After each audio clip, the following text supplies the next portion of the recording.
آنے والے کے لیے لوگوں نے مجلس میں گنجائش نہ پیدا کی۔ آپ صلی اللہ علیہ وسلم نے اس صورتحال کو دیکھ کر صحابہ کرام رضی اللہ تعالیٰ عنہم سے مخاطب ہو کر فرمایا، جو شخص چھوٹوں پر شفقت نہ کرے، بڑوں کی عزت نہ کرے، وہ ہم میں سے نہیں۔ یعنی ایک مسلمان میں جو صفات ہونی چاہیے ان میں سے ایک بڑوں کا اکرام بھی ہے۔ اگر کوئی اس وصف سے متصف نہیں تو گویا وہ ایک اہم مسلمانی صفت سے محروم ہے۔ اگر کوئی اس اہم اسلامی صفت کا خواستگار ہے تو اسے بڑوں کے اکرام میں بڑھ چڑھ کر حصہ لینا چاہیے۔ فتح مکہ کے بعد جو حیرت انگیز واقعات رونما ہوئے انہی میں سے ایک اہم واقعہ حضرت ابو بکر صدیق رضی اللہ تعالیٰ عنہ کے بوڑھے والد کا بھی پیش آیا۔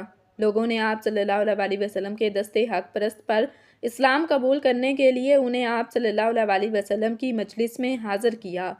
آپ صلی اللہ علیہ وسلم نے ان کے بڑھاپے کو دیکھتے ہوئے فرمایا کہ ان کو گھر میں ہی کیوں نہ چھوڑا، میں خود ان کے گھر پہنچ جاتا۔ واضح رہے کہ آپ صلی اللہ علیہ وسلم مکہ مکرمہ میں فاتح بن کر داخل ہو رہے ہیں۔ اس کے باوجود بوڑھوں کے ساتھ آپ صلی اللہ علیہ وسلم کا یہ رحیمانہ کریمانہ سلوک ہے۔ حالانکہ دیگر فاتحین کے طرز عمل تو وہ ہیں جسے قرآن حکیم نے بیان کیا ہے کہ جب فاتحین کسی بستی میں داخل ہوتے ہیں تو اس بستی کو برباد کر دیتے ہیں، اہل عزت کو ذلیل کرتے ہیں، یہی ان کا طریقہ امتیاز ہے۔ یہ عمر رسیدہ افراد کی عملی قدردانی ہے جس کا آپ صلی اللہ علیہ وسلم ثبوت فراہم کر رہے ہیں۔ آپ صلی اللہ علیہ وسلم نے ان کی تعظیم کرتے ہوئے یہ تصور نہ کیا کہ ابو قحافہ ایک طویل عرصہ تک کفر کی حالت میں رہے، اب کفر مغلوب ہوا تو وہ مسلمان ہو رہے ہیں۔ بعض دفعہ انسان سابقہ اختلافات کی وجہ سے کسی کی تعظیم و تکریم سے کتراتا ہے، حالانکہ اس میں ان لوگوں کے لیے اسوہ ہے کہ سن رسیدہ کے بہر صورت تعظیم کی جائے۔ نماز کے آپ صلی اللہ علیہ وسلم انتہائی حریص، اس حرص و طمع کے باوجود بھی بوڑھوں کی رعایت میں نماز میں تخفیف فرما دی۔ ابو مسعود رضی اللہ تعالیٰ عنہ فرماتے ہیں کہ ایک دفعہ ایک صحابی آپ صلی اللہ علیہ وسلم کی خدمت میں حاضر ہو کر شکایت کرنے لگے کہ میں ظہر کی نماز میں فلاں شخص کی طویل قرات کی وجہ سے حاضر نہیں ہو سکتا۔ ابو مسعود کہتے ہیں کہ میں نے اس موقع پر آپ صلی اللہ علیہ وسلم کو جس غضبناک کیفیت میں دیکھا اس سے پہلے کبھی نہ دیکھا تھا۔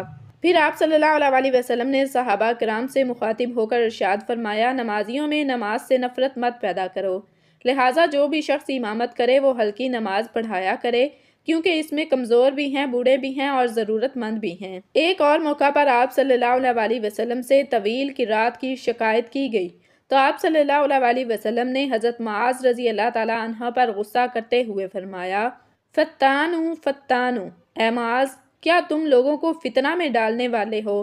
3 دفعہ آپ صلی اللہ علیہ وسلم نے ان کلمات کو دہرایا۔ غور و غوض کا مقام ہے کہ عمر رسیدہ اور کمزور افراد کی رعایت کا سلسلہ نماز جیسے اہم فریضہ میں بھی جاری ہے۔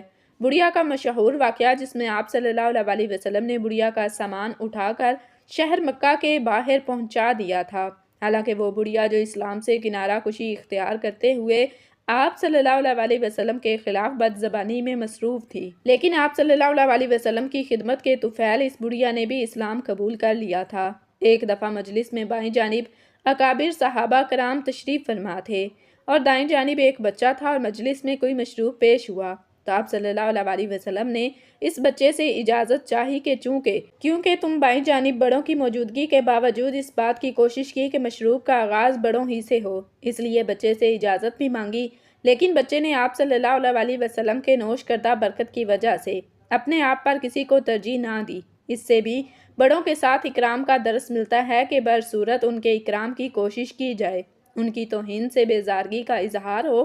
ان اقوال و احوال کا سرسری جائزہ لینے سے یہ بات بخوبی واضح ہو جاتی ہے کہ آپ صلی اللہ علیہ وسلم نے بوڑھوں کا ہر موقع پر لحاظ فرمایا۔ کسی بھی بوڑھے کا اکرام آپ صلی اللہ علیہ وسلم نے انسانیت کی بنیاد پر کیا۔ رشتہ داری اور تعلق سے بالاتر ہو کر آپ صلی اللہ علیہ وسلم نے ہر عمر رسیدہ کے اکرام کو ترجیح دی۔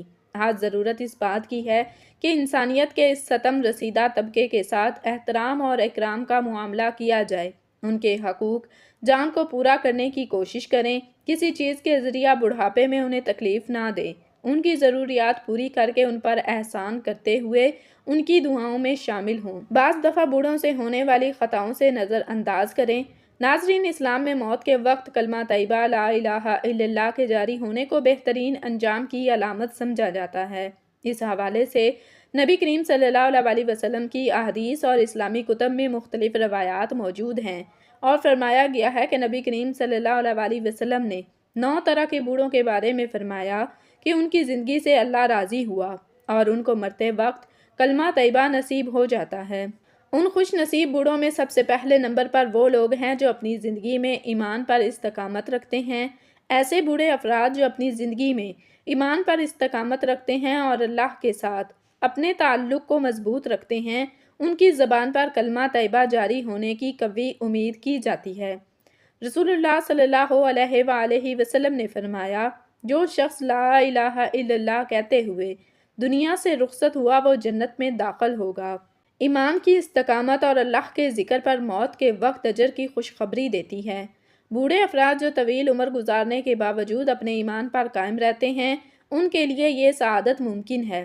نمبر 2، والدین کی خدمت کرنے والے بوڑھے والدین کی خدمت کرنے والے افراد کے بارے میں احادیث میں بہت فضیلت بیان کی گئی ہے، اور ایسے بوڑھے افراد جو اپنی اولاد کو نیکی اور خیر کی طرف رہنمائی کرتے رہے ہوں، ان کی زبان پر بھی کلمہ جاری ہونے کی قوی امید ہے۔ رسول اللہ صلی اللہ علیہ وسلم نے فرمایا، اس شخص کی ناک خاک آلود ہو جس نے اپنے والدین میں سے ایک یا دونوں کو بڑھاپے میں پایا اور ان کی خدمت کر کے جنت حاصل نہ کر سکا۔ یہ حدیث ان افراد کی فضیلت کو بیان کرتی ہے جو اپنے والدین کی خدمت کرتے ہیں اور ان کی دعاؤں کا وسیلہ بنتے ہیں۔ ایسے والدین کے لیے نیک انجام کی امید کی جا سکتی ہے۔ نمبر 3، نماز کے پابند بوڑھے افراد جو اپنی پوری زندگی نماز کے پابند رہے ہوں، ان کے لیے موت کے وقت کلمہ طیبہ کے جاری ہونے کی خوشخبری دی گئی ہے۔ رسول اللہ صلی اللہ علیہ وسلم نے فرمایا، نماز دین کا ستون ہے، جو اس کو قائم رکھے گا وہ دین کو قائم رکھے گا۔ نماز کی پابندی کرنے والے بوڑھے افراد کے دل اللہ کی یاد سے معمور ہوتے ہیں اور موت کے وقت اللہ کا ذکر ان کی زبان پر جاری رہتا ہے۔ نمبر 4، حقوق العباد کا خیال رکھنے والے ایسے بوڑھے افراد جنہوں نے اپنی زندگی میں دوسروں کے حقوق ادا کیے ہوں، ان کے لیے بھی نیک انجام کی بشارت ہے۔ رسول اللہ صلی اللہ علیہ وسلم نے فرمایا، مسلمان وہ ہے جس کے ہاتھ اور زبان سے دوسرے مسلمان محفوظ رہیں۔ حقوق العباد کا خیال رکھنے والے بوڑھے افراد کو اللہ کی رحمت نصیب ہوتی ہے اور ان کی موت پر کلمہ طیبہ جاری ہونا اس رحمت کی علامت ہے۔ نمبر 5، قرآن کے حافظ اور قاری۔ بوڑھے افراد جو قرآن کے حافظ یا اس کے قاری ہیں اور اسے اپنی زندگی کا حصہ بناتے ہیں، ان کے لیے بھی نیک انجام کی بشارت دی گئی ہے۔ رسول اللہ صلی اللہ علیہ وسلم نے فرمایا، قیامت کے دن قرآن اپنے قاری کے لیے شفاعت کرے گا۔ قرآن کے ساتھ تعلق رکھنے والے بوڑھے افراد کی زبان پر اکثر قرآن کے الفاظ اور کلمہ جاری رہتا ہے اور ان کی موت کے وقت بھی جاری ہو سکتا ہے۔